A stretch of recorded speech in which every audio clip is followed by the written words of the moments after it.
നമസ്കാരം. ഞാൻ ഇന്നിവിടെ പറയാൻ പോകുന്നത് ഹോം ഹൈഡ്രോ ഇലക്ട്രിക് പവർ സ്റ്റേഷനെ കുറിച്ചാണ്. നമ്മുടെ സംസ്ഥാനം മഴ ധാരാളം ലഭിക്കുന്ന പ്രദേശമാണ്. ലഭിക്കുന്ന മഴയിൽ നല്ലൊരു ശതമാനവും കടലിൽ ഒഴുകി പോകാറാണ് പതിവ്. ഭൂമിശാസ്ത്രപരമായി കേരളത്തിന്റെ കിടപ്പാണ് ഇതിന് കാരണം. ഇതുമൂലം വേനൽക്കാലത്ത് പല പ്രദേശങ്ങളിലും ജലക്ഷാമം നേരിടുന്നു. ഇതിന് പരിഹാരമായാണ് നമ്മൾ വീടുകളിൽ ജലസംഭരണി നിർമ്മിച്ച് മഴക്കാലത്ത് ജലം ശേഖരിച്ച് വേനൽക്കാലത്ത് ഉപയോഗിച്ചു പോരുന്നു.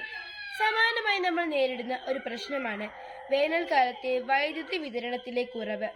ഡാമുകളിൽ വെള്ളം കുറയുമ്പോൾ വൈദ്യുതി വിതരണത്തിൽ കുറവുണ്ടാകുന്നു.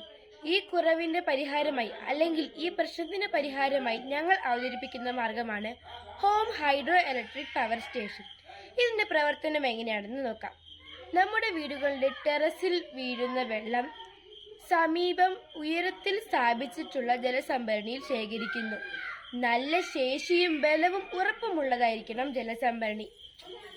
ഈ ജലസംഭരണിയിൽ നിന്നുള്ള വെള്ളം ശക്തിയോടെ ഹോം റിസർവോയറിൽ നിന്ന് താഴേക്ക് സ്ഥാപിച്ചിട്ടുള്ള പൈപ്പ് വഴി ഒഴുകി ഹോം ടർബിനിൽ എത്തുന്നു. ടർബിൻ കറങ്ങി വൈദ്യുതി ഉൽപ്പാദിപ്പിക്കുന്നു. ഈ വൈദ്യുതി ബാറ്ററി സ്റ്റോറേജിൽ സൂക്ഷിച്ച് വീടാവശ്യത്തിന് ഉപയോഗിക്കാം. നന്ദി, നമസ്കാരം.